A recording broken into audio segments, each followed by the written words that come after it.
Ben Franklin's World is a production of the Omohundro Institute.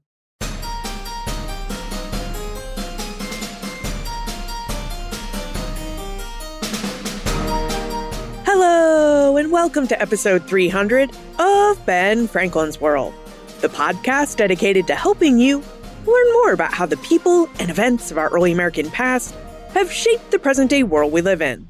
And I'm your host, Liz Covart. Wow, we're here, episode 300. That's a lot of podcast episodes. So, how do we mark this achievement that so few podcasts will ever reach? That's a serious question. It's a question that I posed to my teammates on the Omohundro Institute's digital audio team, and they had an exciting and interesting idea. You see, today marks not only our 300th episode, but its release day, April 13, 2021, marks my 40th birthday. Yes, I've made the top of the hill, and now I can begin my descent down it. So, Joe, Martha, Holly, and Karen, my teammates, thought we should celebrate by asking 40 different historians what they wish more people better understood about early American history. So that's exactly what we did. Actually, we asked more than 40 scholars and received about 37 responses in return. So today's celebratory 300th episode is in two parts. First, we'll enjoy a short conversation with Karen Wolf, my digital audio teammate and the executive director of the Omohundro Institute. Together, we'll explore some of the behind the scenes of the podcast and what historians of early America mean when they use the term vast early America. Then, after Karen tells us what she wishes more people better understood about early American history and why, we'll hear from 35 scholars about what they wish people better understood. But first, thank you. Thank you for coming on this journey with me and the Omohundro Institute over the last 300 episodes. It's been a lot of fun. And I sincerely appreciate all of the time you've spent with us, all the feedback you've sent me via email or social media, or brought to me and told me in person at one of our meetups, and all you do to share this podcast with others. I really enjoy spending time with you and exploring history with you, and I can't wait for the next 300 episodes. Now, producing 300 episodes has taken a lot of time and work. The digital audio team and I really do invest at least an hour of labor into each minute you hear. Plus, consuming a podcast may be free, but producing a podcast is decidedly not free.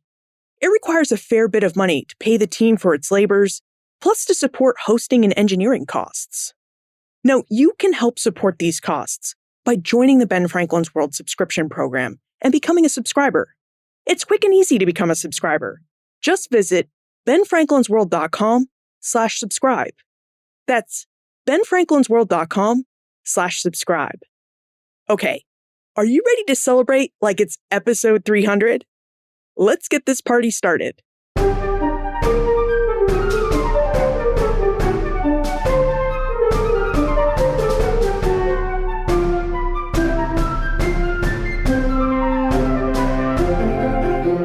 Well, Karen, if you can believe it, Ben Franklin's World has now reached episode 300. And is well into its 6-year production. We've been publishing episodes for the last 6.5 years now. And Ben Franklin's World is in its 5th year of partnership with the Omohundro Institute. Do you remember the first email I sent you all those years ago asking for some guidance on running a history publication? Well, first of all, congratulations, Liz, on the big 300. That's amazing. I know it also comes on the big 40, so 2 congratulations there. Very exciting on both.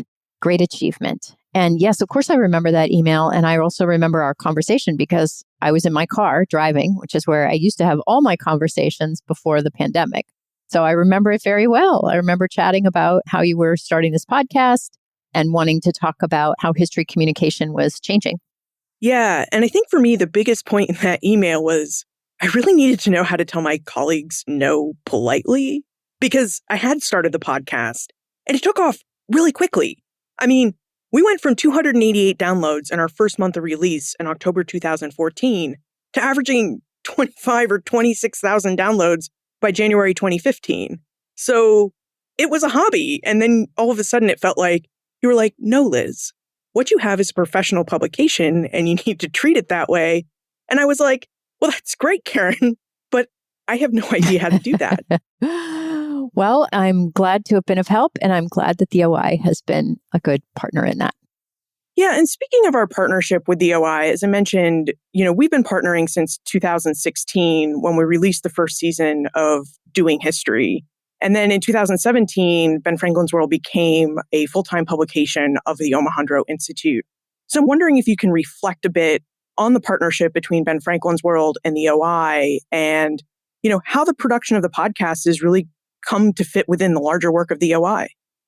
Yeah, that's a great question. So the OI is, almost 80 years old now, and for all of that time has been focused on supporting scholars and scholarship for the public good. That is, how can we do the best early American history possible, and how can we share that most widely? And, for most of the life of the Institute, that's been in a fairly traditional vein of publishing. We publish field-leading journal, the William and Mary Quarterly, and we publish an excellent and hyper award-winning book series with our partners at the University of North Carolina Press. We do conferences, many convenings a year. But just as you and I were starting to have these conversations, or actually the year before in 2014, the OI had a very generous gift from our board member, Sid Lapidus, to establish the Lapidus Initiative. And that project really helped us to drill down on digital platforms and on thinking about new media forms for history. And I think Ben Franklin's World has been a perfect kind of production to fit within that initiative. We've got lots of different digital projects that we've been experimenting with and lots of scholars working in digital forms that we have been supporting. And certainly working in audio has been a really important part of that. Could you tell us a little bit about the other digital projects the OI has added before and since Ben Franklin's World? Yeah, so I think the thing we started working on right away was an app for the journal. So a journal publication, back in the day, the William and Mary Quarterly has actually been published since 1893, was published in what I still think of as the best tech, which is paper. And then very late in the 20th century began as a digital publication through some of the big online aggregators like JSTOR, journal storage. In fact, the Quarterly was one of the first 10 journals in JSTOR.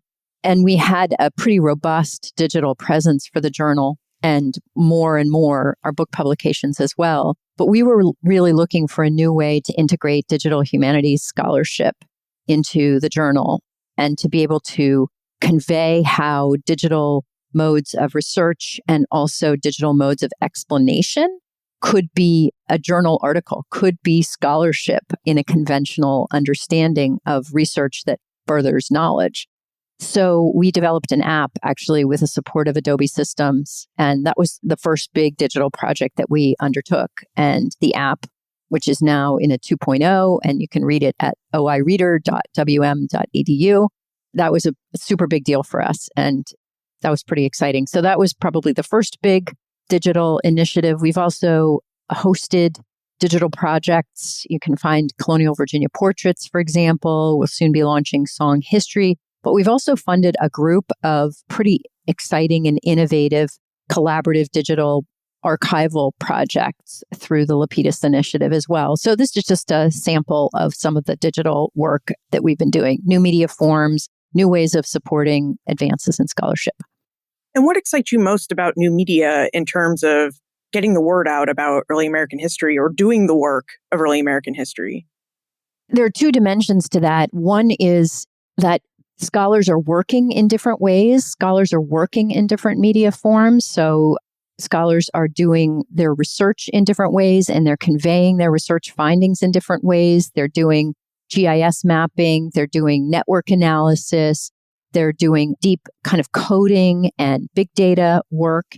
And we need new structures to be able to share that. So that's important. We need actually new formats for the new kinds of scholarship that's being undertaken.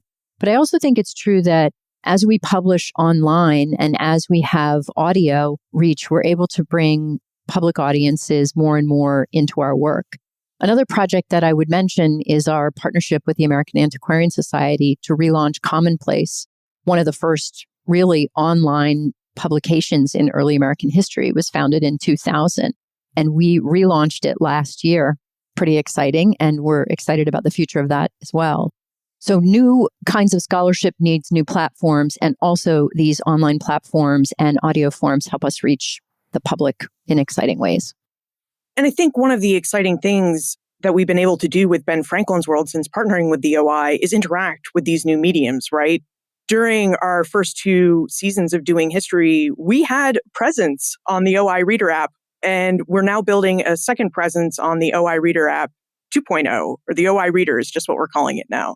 Yep. Multimedia platforms is, I know, one of your favorite phrases, and I think that's definitely true. We've got a lot of cross-platform work now, and that's fantastic because it helps us not just to reach more people, but it also helps us reach people in different ways. You know, people digest information differently. Some people like to hear, some people like to read, some people like to watch, some people like me, like all of the above. I always like that answer, D, all of the above.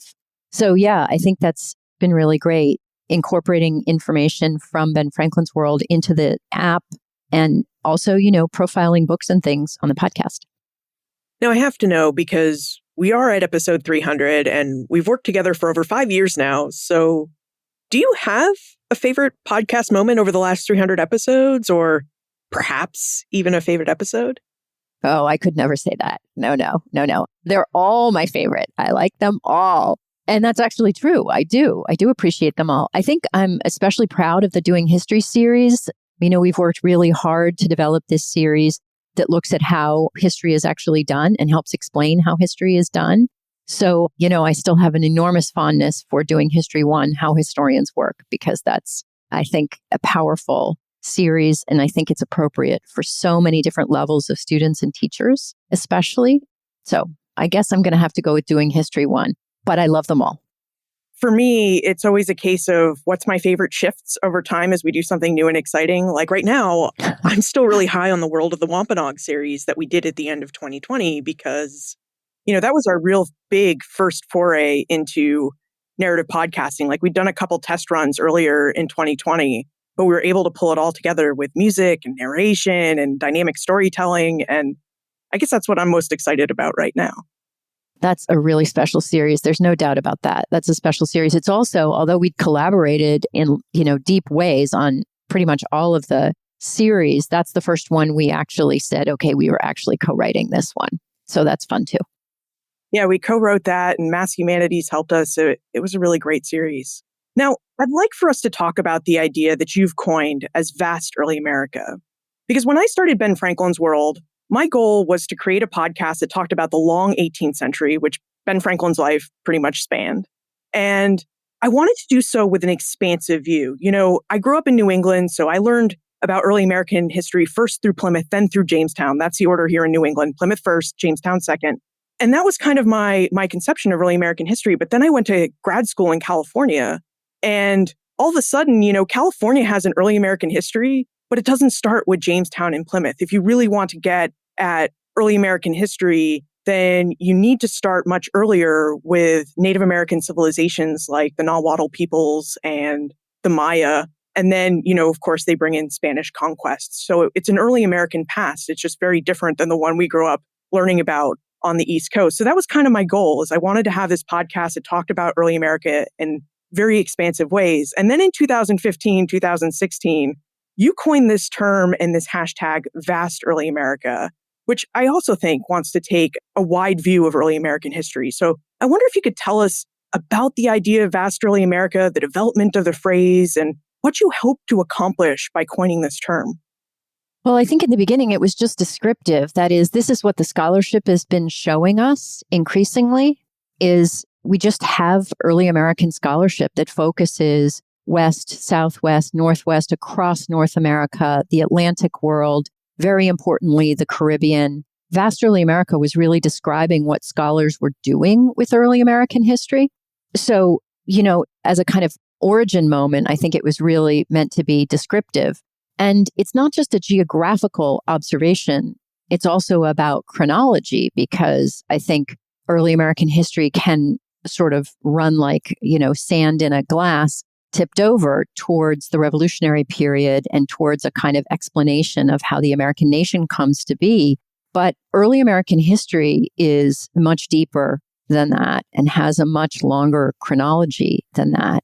So vast early America is geographical. It is chronological. It's also about the people of early America. When we think about early American history, I think it can be too easy to think about guys in white wigs. But if we think about who's actually living in early America, it's a profoundly native place. There is a significant and growing population of African descended and African people who are enslaved.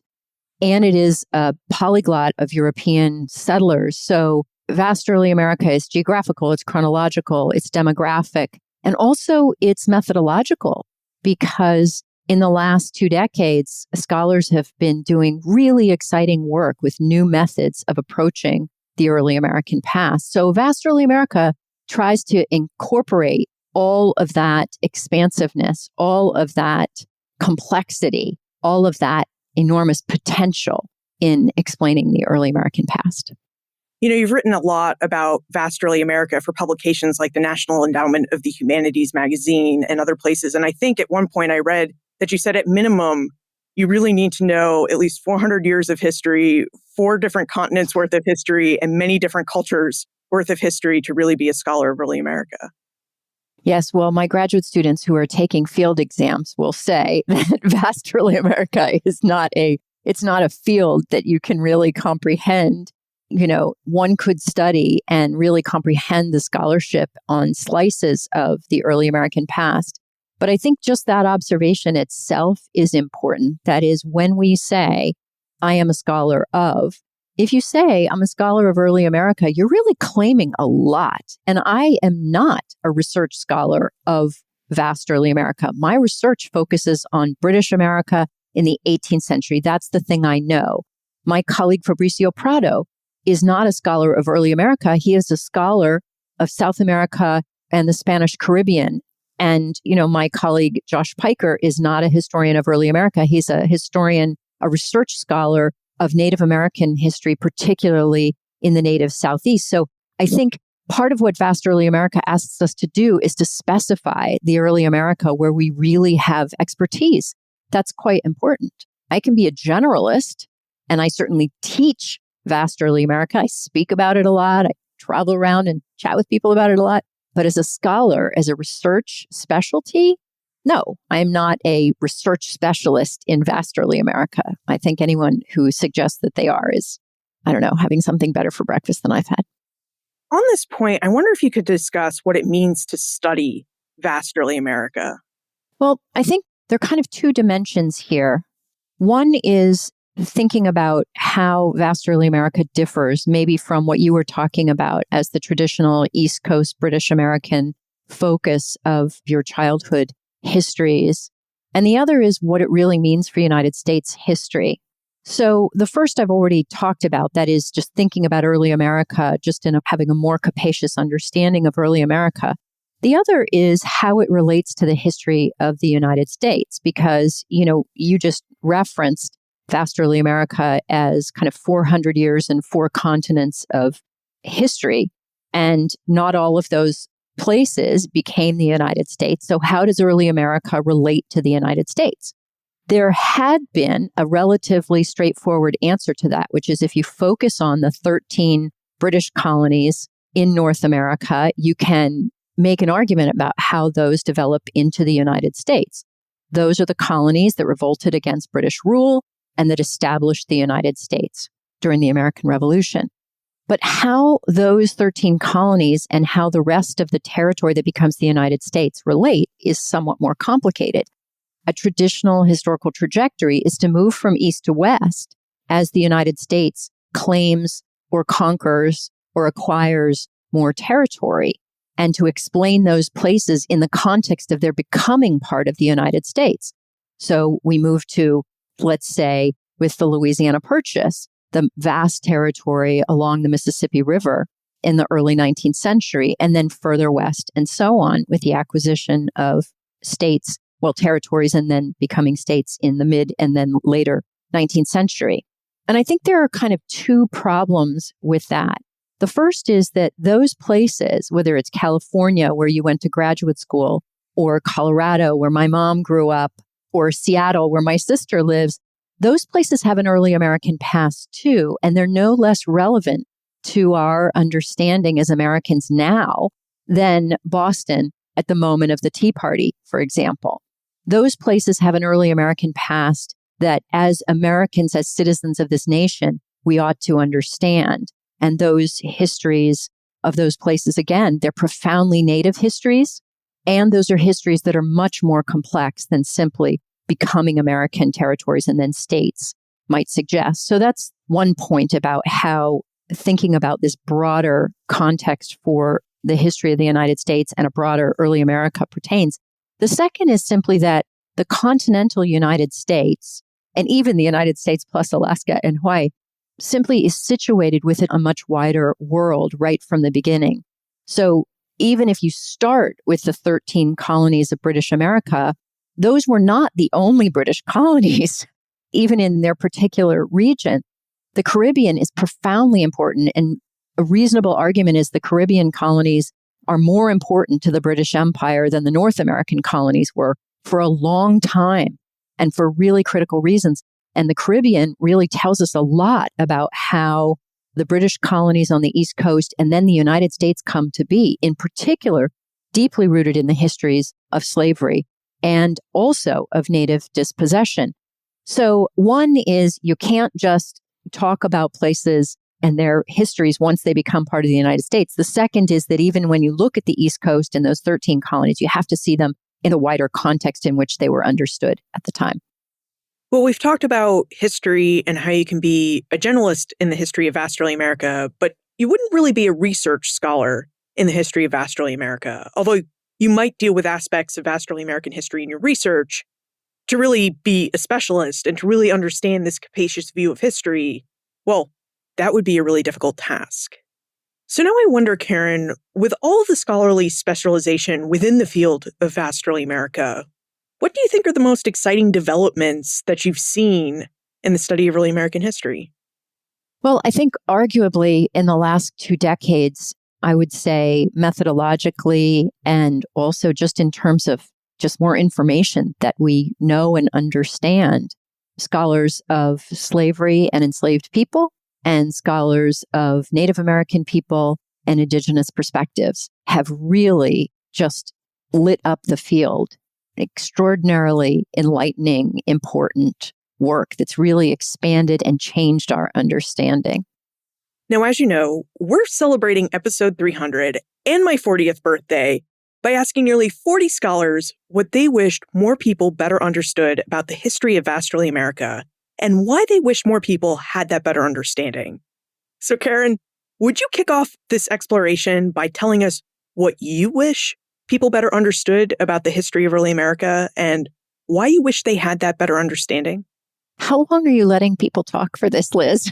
I could go on for quite a while on this question. I would say if I had to choose one thing that I wish more people better understood, it's not really a time or a place or an event. It's actually the process of historical discovery. Because I think too often people dismiss revisionism as some kind of either nefarious or frivolous activity when actually revisionism is at the heart of all knowledge inquiry, whether it's science or the humanities or history or whatever. We understand better by revising what we know. And as historians, we revise because we have new information. So whether those are new archives coming online, digitized sources, for example, whether they're newly discovered materials, we revise with new methods. We have methods of exploring the same materials differently. And we revise with new perspectives. And that comes from all kinds of sources of information. I think that comes from different people, a diversity of voices and a diversity of scholars working in the field. So new information, new methods, new perspectives. This revises our understanding profoundly, and it's an important, exciting, and extremely valuable process for history, just as it is for science. We would have no vaccine right now for the pandemic that we are experiencing without revision in scientific discovery and in biomedical research. So it's the same for history. I wish people understood that and embraced it. I believe they will. I believe more are. Well, Karen Wolf, thank you so much for all the advice that you've given me and for all the support that you've shown for this podcast. And thank you for helping us kick off our 300th episode. Thanks, Liz. Congratulations again. Now that we've heard from Karen and better understand what scholars mean when they talk about vast early America, let's hear what more than 30 other scholars have to say about what they wish more people better understood about early American history and why they wish people had that better understanding. Now, before we begin, just a quick note about process. All of the scholars you will hear from today, you've heard from before. They're all past or future guests of Ben Franklin's World. Also, unlike most of our conversations where I'll sit down with a guest and record us in a virtual recording space, I asked the scholars in this episode to call and leave us a voicemail through an app. So the audio quality does vary a bit, but all the answers are very interesting and very short. Each scholar was asked to tell us what they think in 60 seconds or less, and no scholar received more than 90 seconds to tell us their answer. So, with that, here are 35 scholars answering the question, what do you wish more people better understood about early American history, and why do you wish they had that better understanding? Hi, this is Caitlin Fitz from Northwestern. Happy 300th episode. Happy 40th birthday, Liz. Here's what I wish more people understood about the early United States. That by its 50th birthday in 1826, the U.S. was the only American republic in which slavery was growing rather than receding. Haiti ended slavery with independence in 1804. Then over the 1810s and 20s, the entire Spanish-American mainland, so everything from Mexico to Chile, secured its independence from Spain. And as a matter of military and political exigency, these newest American republics began to implement various anti-slavery policies and profess an ostensibly multiracial nationalism. The only other places where slavery was expanding so fast were colonial Cuba and the newly independent monarchy of Brazil. So that's why by the mid-1820s, the U.S. was the only American republic in which slavery was growing. As abolitionists in the U.S. and throughout the Americas noted, it was a really unenviable form of American exceptionalism. My name is Brett Rushforth, and I'm an associate professor of history at the University of Oregon. The aspect of early American history that I wish people better understood was the importance of Native American slavery. I think we understand that Native people were dispossessed by the colonial project and that disease and pandemics played an important role in that. But we haven't yet fully reckoned with the importance of enslaving Native people to the European colonization of the Americas. Between 1492 and mid-19th century, about 5 million Native people were enslaved by Europeans and forced to work in their colonies. From Brazil to Canada and everything in between, enslaved Native people played an important role in the economic, political, and diplomatic life of the colony, and millions of enslaved Native people experienced colonialism in this very particular way that we have yet to fully understand. So I think it's important that we integrate this into the story of Atlantic slavery and into the story of colonial America and vast early America. My name is Carolyn Winterer, and I teach American history at Stanford University. I wish more people knew how hard it is to get evidence about the past. Sure, we know a lot about early American history. We know some of the causes and consequences of the American Revolution, for example. But I wish more people knew how much of the historical record lies beyond our reach. Not only does a lot get lost because of the passage of time, but we also don't agree on how to interpret the scraps of evidence we do have.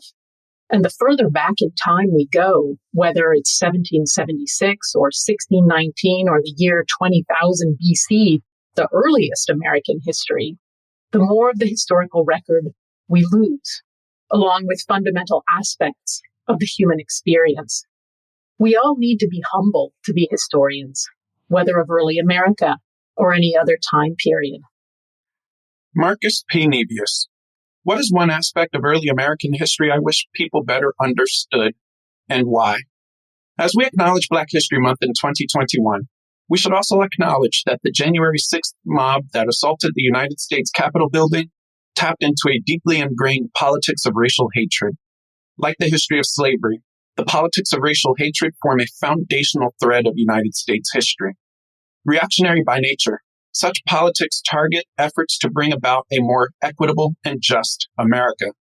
They are a direct response to a Black radical protest tradition, given voice in the commentaries of David Walker, Mariah Stewart, William Cooper Nell, Frederick Douglass, and many others, that departs sharply from mainstream American political thought. Instead of the new United States cast as a land of freedom and independence, Black Americans' counter-narrative highlighted the problem of persistent protections for slavery as the central legacy of United States republicanism. This aspect of early American history is deeply researched, widely cited, and should be better understood in the public space of historical ideas. My name is Josh Piker. The one aspect of early American history that I wish people better understood is that even when early Americans used categories and terms that sound familiar to us today, we can't assume that they're using those categories and terms in the same way that we do. Early American history is full of terms that we recognize, descriptions of people as black or white, references to husbands and wives, nations and empires, bodily sensations and emotions. It's so tempting to assume that we understand what early Americans meant when they described their world with these terms that we use today. Sometimes we do, but sometimes, much more often than we think, our categories don't quite work in early America. And one of the real joys of doing early American history comes from being attentive to those moments of close but not quite, and then seeking to explain how we move from their understanding and their terms to ours. If we're not open to that process of transition and transformation, we'll fail to understand both their world and ours. This is Lisa Wilson. I'm the Charles J. McCurdy Professor Emeritus of American History at Connecticut College. Early American history to me is so much more than simply 13 colonies in 1776. Early American history includes everything from ancient indigenous history to the period before the Civil War. The stories are trans-Pacific, transatlantic, Caribbean, and more. Like our present day, dominated by the World Wide Web, early America was a time of movement and connection. These are the real stories of our nation and our continent and of the world. Our scholarship is broad beyond any other field of American history. It is one of the most vibrant, diverse, and complex periods of our past. These are the stories that explain how we arrived to our present moment. They are foundational. Hi, this is Sarah Giorgini, series editor for the Papers of John Adams, part of the Adams Papers editorial project, based at the Massachusetts Historical Society in Boston. When we listen to the soundtrack of early America, I hope we'll investigate a little more fully the concept of religion. For many in this period, Christianity and notions of Christian citizenship laid out duties for people to fulfill. That didn't mean that they wholly understood or kept to the religion that they heard in institutions or from the pulpit. Rather, theology supplied them with an intellectual framework. And from there, they thought, what is it good for? What can I do with religion? And in critical moments in early American history, in that period that stretches from the Declaration to disunion, religion is always present in our stories about social change, whether it's colonial settlement, the American Revolution, the Civil War, even jumping ahead a little to the dawn of modern mass culture. People turn to religion to make sense of new social norms, to guide American diplomacy, and to adapt Christian ethics for civic duty. So we need to listen as carefully as we can when religion crops up in our history. Hi, my name is Kenneth Cohen, and I'm a historian at the University of Delaware and the Smithsonian's National Museum of American History. One aspect of early American history that I wish people better understood is that life was at least as complicated back then as it is now. People from all backgrounds juggled enormous changes with inherited traditions, and they felt conflicted and exhausted by that. Debt stressed out most people, even the wealthy. Whether enslaved or free, people striving for greater personal or even national independence found themselves dependent on others, or of course subordinated by law. So there was a tension between independence and dependence that certainly varied by race and gender, but was present in most people's lives to some degree.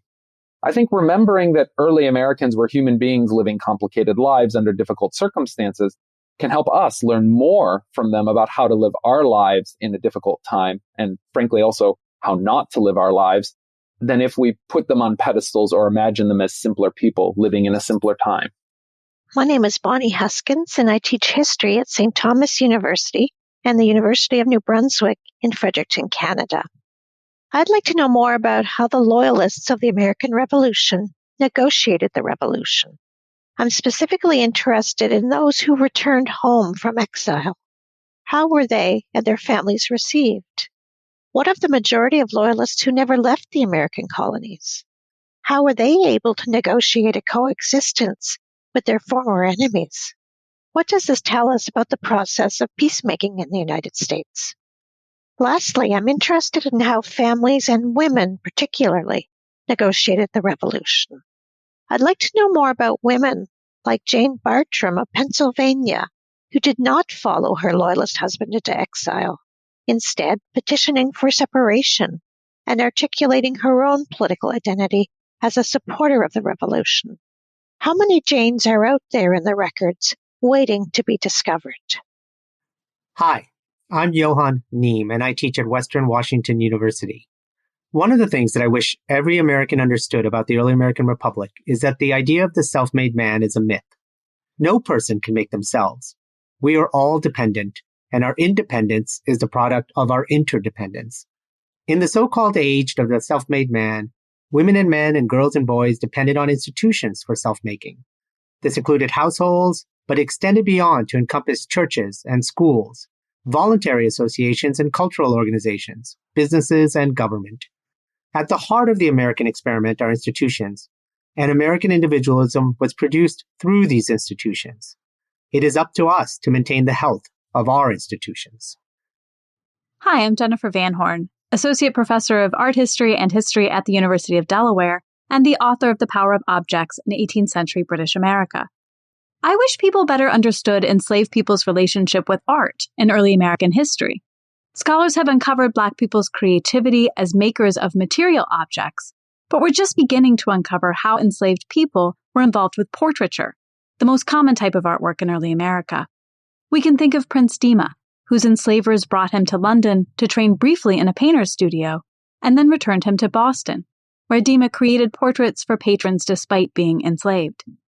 We can think of enslaved viewers of artworks. Elite households where enslaved people labored were also sites where portraits were displayed. Though intended to highlight white elite sitters' status, enslaved viewers made their own meanings. As one Black author noted, no one could prevent us making use of our eyes. When we look at the many surviving portraits from early America, I invite us to see them as products of both enslaved labor and images that shaped Black people's visual worlds. Annette Gordon-Reed. I wish people better understood that things could have been different in the past. People make choices that determine how the circumstances of their lives will proceed, and nothing is inevitable. We tend to work our way back to things that happened in the past and assume that they did have to happen. But people had choices. And I think as important about this is that it suggests that we can make choices. There's nothing inevitable about the way things turn out for us.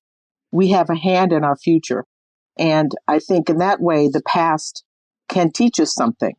Contingency, the lack of inevitability, all of these things matter. Stephen Freed. The aspect of American history I wish people better understood was race relations in Philadelphia when it was the nation's capital during the 1790s. I think this is the key to understanding the very beginnings, not only of America's challenges with slavery, but America's challenges with racial prejudice against free Blacks. And so the creation of the first Black churches by Absalom Jones and Richard Allen with the help of Benjamin Rush, but many other racial issues during this time, which I really think are key.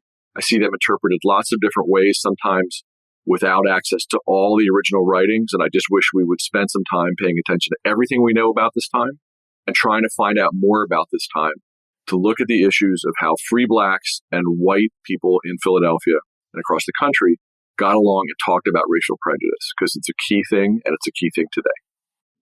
Hi, this is Holly White. One aspect of early American history that I wish people better understood is how early American legal definitions of age, ability, and maturity did not reflect lived experience. Social and cultural beliefs about race, class, and gender determined whether a young person was actually considered a child and protected as such, regardless of their age. Although on paper, anyone under the age of 21 or 18 was considered a legal child, the vast majority did not reap the benefit from this legal distinction. Age laws used to define culpability and capability were designed to protect elite white youth. They were meant to shield white children from criminal responsibility, as well as limit their ability to disrupt family expectations regarding marriage or inheritance. In turn, these same laws were manipulated to exploit and punish children of color, either by justifying enslavement and perpetual servitude or imposing prison terms and death sentences for the same crimes white children committed but walked free from. By understanding the early American origins of these laws, we would better recognize the flaws of modern-day age laws, as well as the biases that circulate in our justice system as it operates today. Hello, my name is Alejandra Lukowski, and I'm an associate professor of history at UC Riverside.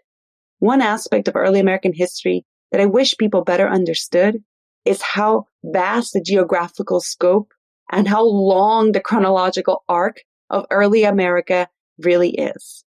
And the reason I would want them to know that is not just because when you see how broad early America is, you get to hear all these other voices and stories that you otherwise wouldn't get to hear. It's because when we think about how long the chronological arc is and how vast the geographical spread is, we begin to shift our understanding about what voices we get to hear, about what stories really matter, and who counts when we think about the past. And to me, when we shift that, we begin to see an early American world that is not only more fascinating, but that speaks to our history right now. Historical events aren't foregone conclusions. There are an infinite number of paths that historical actors can take. We study institutions like the Continental and Confederation Congresses to understand what those delegates did and how and why they did it. It's those decision-making processes that provide a lasting value for us today. Terrence Rucker. Hi, this is Zara Ennis Hanslin, and one aspect of early American history I wish people better understood is that April 13th is not just Thomas Jefferson's birthday, it's also Liz Covart's. Happy birthday, Liz. More seriously, though, this does segue perfectly into the point I want to make, which is that I really wish that people better understood that early America was peopled by women, Black, Indigenous, white, Asian, mixed race, just as much as men. And that early American history is better when it is peopled by women as well, when they are folded into the narrative rather than pushed to the side and told as the story of just a few exceptional women, that people would recognize that women in all their complex, diverse roles shaped early America. They weren't just wives, mothers, and daughters and sisters. They were merchants, poets, rulers, shopkeepers, enslavers, inventors, farmers, architects, preachers, artists, teachers, diplomats, politicians, soldiers, financiers, inventors, historians, printers, and revolutionaries. And why is this important? Because it better reflects the true history of early America, and true history is always more interesting than the alternative. And because recognizing the importance of women in the past makes it easier to acknowledge the importance of women in America today. Hello, my name is Jessica Marie Johnson, and I am an assistant professor of history at Johns Hopkins University. I wish people had a better understanding of the way that race operates and its history. I think that there are conversations about race and Blackness that tend to sort of treat, Blackness or Africanness as this pebble that you pick up on one side of the Atlantic and you drop on the other.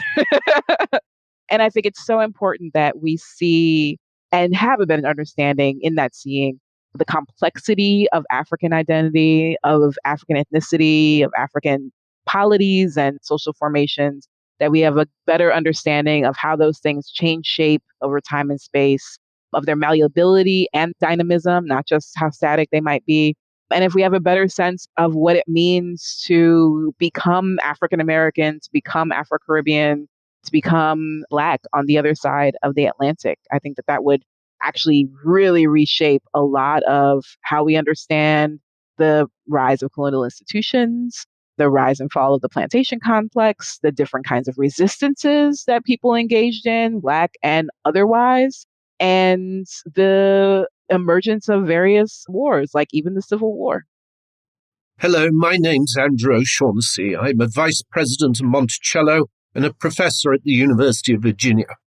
I've chosen as my topic the controversial issue of religion and the founding of the United States.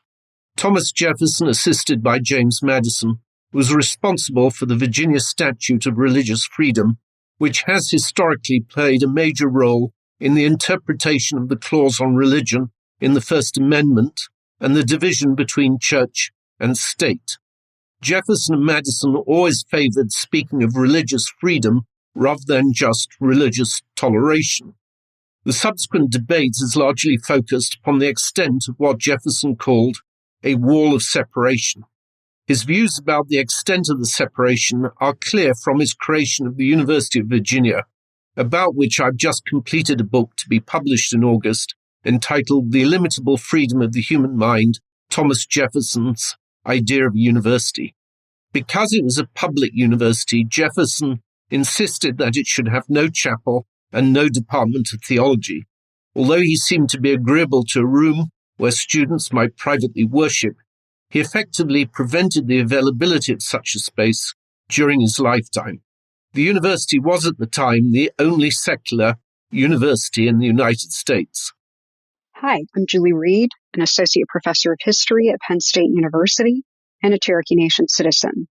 I wish people better understood that the historical arc of Indian removal is longer, deeper, and geographically wider. Even with the familiar Cherokees, there's more to know.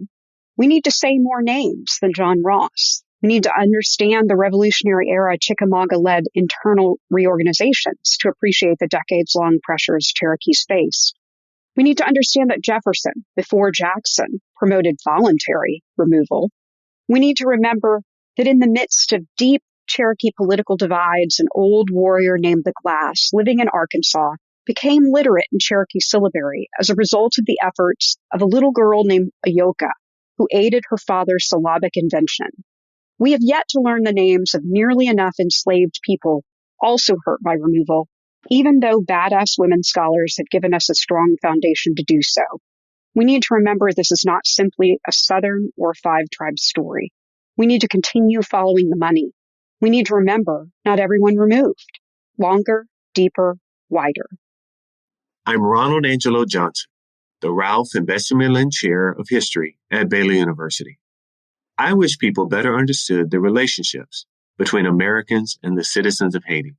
During the Haitian Revolution from 1789 to 1804, though many white Americans feared the Black Rebellion that overthrew slavery in Haiti, others, including President John Adams, endorsed the dawn of Black Atlantic freedom. From 1804 to 1862, the U.S. government refused to recognize an independent government in Haiti. Still, Black and white Americans worked relentlessly to advocate for the Haitian government and to ally with the Haitian population. The transracial relationships between early Haitians and Americans are instructive for 21st century relationships. The early relationships were complex and resilient. They teach us to remain resilient as we address present problems created by our imperfect past. I'm Kathy Kelly, and the thing I wish more people knew about early America is that it isn't settled. It changes all the time. Of course, I don't mean that key facts change. The Declaration of Independence was signed in 1776, and however long we study the Revolution, that date isn't likely to move. But how we understand these key facts, the stories we tell about them, the meaning we find in them, those things evolve. Indeed, the kind of evidence that qualifies as a key fact evolves. The early America I study today isn't the early America that I studied in college, and that's a good thing. Early America is both a place fixed in space and time and a set of urgent and ongoing debates about the meaning of our past, debates that play out among scholars, educators, curators, politicians, and the public. And it is that tension that allows the past to surprise us, to instruct us, and to inspire us. Hi, this is Martha Howard. I'm the Associate Director of Programs for the Omohundro Institute. What I want people to know about early American history is that historical scholarship, in fact, all scholarship really never happens in a vacuum, and that what you're hearing on those episodes of Ben Franklin's World when scholars are speaking is really part of a much larger ongoing conversation, that the individuals speaking are not only working on their own scholarship, they're serving as expert reviewers of other people's scholarship, they're teaching, they're maybe writing reviews, they are maybe editing journals, they're doing any number of things, all of which contribute to a larger body of knowledge and ongoing conversation, an ongoing body of work that makes up what we know at any given time, and that work is something that requires quite a bit of dedication as well as a team effort. So I commend all the people who play on that team and hope we get to hear lots more of them. Hello, I'm Stephen Bromwell, an independent historian based in Amsterdam. With the 250th anniversary of the Revolutionary War getting ever closer, I'd like to see a greater appreciation of the extent to which that conflict was not just a rebellion against imperial tyranny, but also a genuine civil war within the British Empire. Focusing on 1775, it's all too easy to forget that just 12 years before, in 1763, Britain and her North American colonies had celebrated a stunning joint victory over their old enemy, France. Many men who had become heroes of the Patriot cause, such as George Washington, had served military apprenticeships in that earlier war, fighting alongside the Redcoats. By recognizing the reality of a civil war, we gained a better understanding of what motivated individuals when it came to choosing sides, or in the case of the Revolution's most infamous traitor, changing them. Benedict Arnold always maintained that he turned his coat to end a fratricidal conflict and to reconcile King George's subjects on both sides of the Atlantic. A very happy birthday to Ben Franklin's World and to its creator, Dr. Liz Covart. I'm Joyce Chaplin, and I'm grateful for this opportunity to state what aspect of early American history I wish people better understood. That aspect is environmental history, including climate history, energy history, animal history, and oceanic history, meaning all aspects of the non-human material world that aren't standard parts of early American history, but should be. I'd want people to understand environment and climate not as extra or competing parts of early American history. They're not extra or competing. They're deeply connected to the field's central themes of colonization and resistance, conflicts over natural resources, especially land, and imperialism's racist and unequal distribution of wealth and health are, after all, unresolved problems in the Americas, including the United States. More people need to understand the history of those problems. My name is Tyson Reeder, and I'm an affiliated assistant professor of history at the University of Virginia and an editor with the papers of James Madison. One aspect of early American history that I wish people better understood is the founding period, and particularly the creation, ratification, and implementation of the Constitution, which may sound odd because that's a part of early American history that many people have at least some working knowledge of. In today's political climate, however, people all along the political spectrum have marshaled the framers to their side as if the framers would uniformly support them, or as if the founding history, as we may call it, provides clear-cut answers to today's issues. I'm of a firm opinion that history, especially the history of the Constitution, lends important perspective to challenges we face today, but perspective is not prescription. When we act as if history supports our own partisanship, we misuse the study of history and weaken civil discourse. My name is Dinah Ramey Berry, and I'm the chair of the history department at the University of Texas at Austin.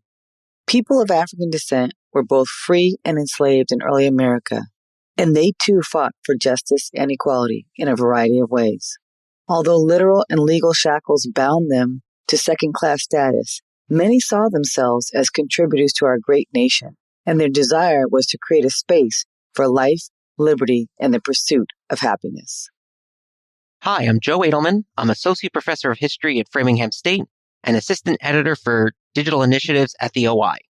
One aspect of early American history that I wish people understood better is that there's no such thing as the founders, and that group of people that we think of didn't agree on everything. So often in American popular culture, people talk about the founders as if there's some monolithic group of people who wisely sat in Philadelphia distributing perfect compacts and laws, and that's just not so. The group of people we use that term for were politicians, no more or less wise than any other generation, though they lived at a pretty fortunate moment for themselves to have an impact. They argued, they compromised, they produced final documents that reflected those processes. But just as often as a compromise represented some agreed-upon middle ground, another one might represent a last-ditch effort to salvage a plan, or simply reflect that they ran out of time. And yes, this really happened with the Constitution. So we need to talk about the founding era and those guys with more nuance and a little less reverence. Abigail Swingen. The one aspect of early American history that I wish people understood better is that early American history is not an isolated or narrow subject. It's not only the early history of the United States, or even the regions of the world that would eventually become the United States. It's about North and South America, the Caribbean, Central America, and how these regions connected to other parts of the world. It involves the histories of a variety of different people from around the globe, including Indigenous Americans, Africans, and Europeans. As a historian of early modern Britain and the Atlantic world, I find that thinking broadly about early American history enhances what I teach and research in all sorts of ways. I could say that one aspect of the past I wish people better understood was the relationship of religion to the so-called American founding. Legal historian Stephen Green talks about twin myths: the conservative myth that the United States was founded as a Christian nation, and the liberal myth that the First Amendment actually built a wall of separation between church and state, as Jefferson said. Well, both of these are wrong, but it takes more than a tweet or a soundbite to unpack why. But rather than this or any other episode, I think the most important aspect that I wish people better understood would be how historians work, how they interpret the past, how it's an ongoing interpretation of arguments built on evidence. It's not like commemoration. That is the presence building of monuments to try to freeze a vision of the past, its vision of the past for the future. It's almost the opposite of that. How historians work and how to think historically. That's what I wish the broader public knew. This is Heather Cox Richardson. One aspect of early American history I wish people better understood is that water was a highway and land was the barrier in early America.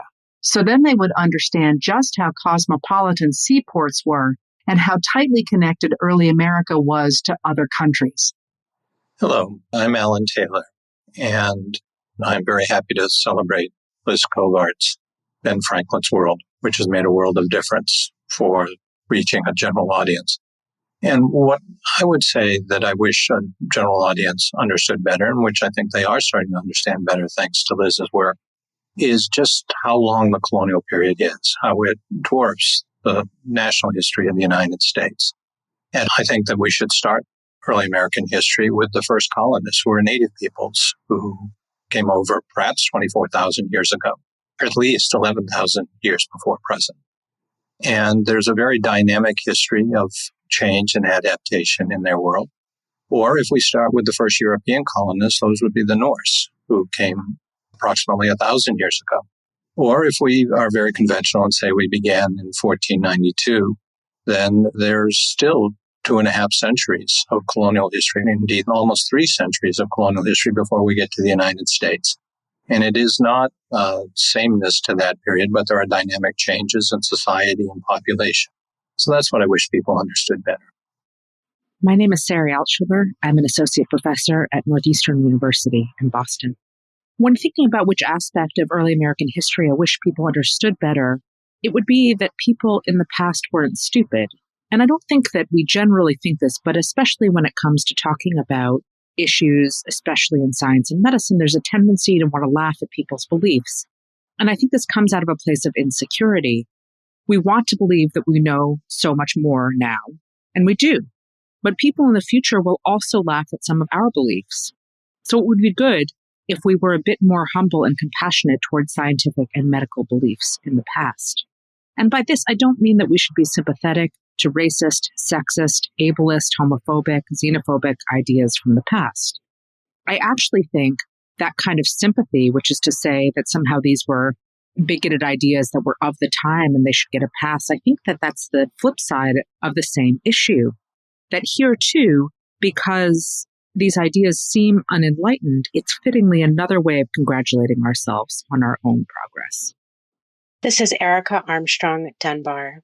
And one aspect about early American history that I wish people better understood is that America was so very African. And when we think about the crops that were grown and harvested, the food that was eaten, the ways in which that food was prepared, the musical instruments carved by hand, the varied religions that were practiced, all of these things shaped early America and has helped me in the framing of its many narratives and really reminds me to always center the lives of people of African descent in this history that we call early America. Hey Liz, this is Doug Winiarski from the University of Richmond. It's great to be with you again. Here's one thing I wish people better understood about early American history. Religion was a difference maker. What do I mean by this? Well, two things. First, religion mattered to all people in vast early America, whether free or indentured Euro-Americans, enslaved African Americans, or sovereign Native Americans. Religious institutions, beliefs, and practices shaped their worldviews, work routines, interpersonal relations, politics, laws, economic practices, and private writings. But more than that, religion was a difference maker in that it also differentiated people from one another. Early American religions created divisions, clarified racial categories, fragmented communities, fomented violence, galvanized warfare. We talked about the centrifugal pull of early American evangelicalism in episode 182. My book, Darkness Falls on the Land of Light, was published on Inauguration Day in 2017, and since then I think we've learned a lot about the powerful ways religion divides people.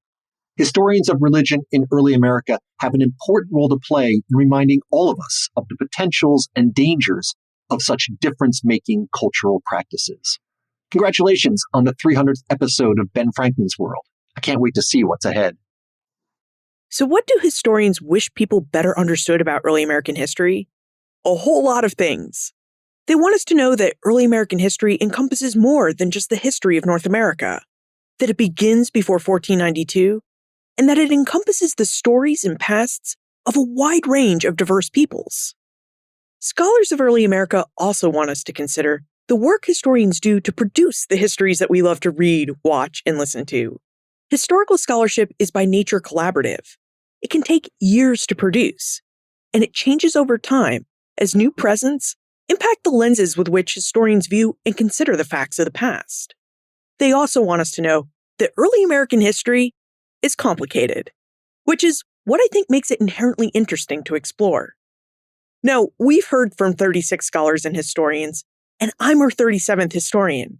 So what do I wish more people better understood about the early American past? I wish more people better understood that early American history, and history in general, is about people. History tells us how people have acted and how they've changed or not changed over time. In essence, history has the power to tell us who we are and how we came to be who we are. History is often complicated because people are often complicated. And I hope we remember this and work to understand the humanity of the people we read, listen, and talk about. Because the people of the past were once living human beings, just like us. They just lived in a different time period and in a different context. Thank you so much for celebrating the 300th episode of Ben Franklin's World with me.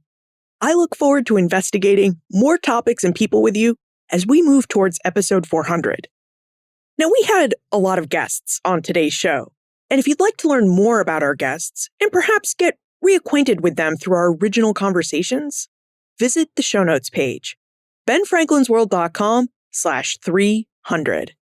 You'll find a list of everyone with links to their original episodes on the show notes page. Again, that's benfranklinsworld.com/300. The Omohundro Institute and I could really use your help to keep Ben Franklin's World going. So if you can, please become a subscriber to the Ben Franklin's World subscription program. You can sign up and learn more about the program at benfranklinsworld.com/subscribe. That's benfranklinsworld.com/subscribe. Production assistance for this podcast comes from the Omohundro Institute's digital audio team: Joseph Edelman, Martha Howard, Holly White, Karen Wolf, and Peyton Young. Breakmaster Cylinder composed our custom theme music. Finally, I think it's time to turn the tables. What do you wish more people better understood about early American history? You heard a lot of different answers to this question, and I'm really curious what you think. So please tell me. Liz at benfranklinsworld.com. Ben Franklin's World is a production of the Omohundro Institute.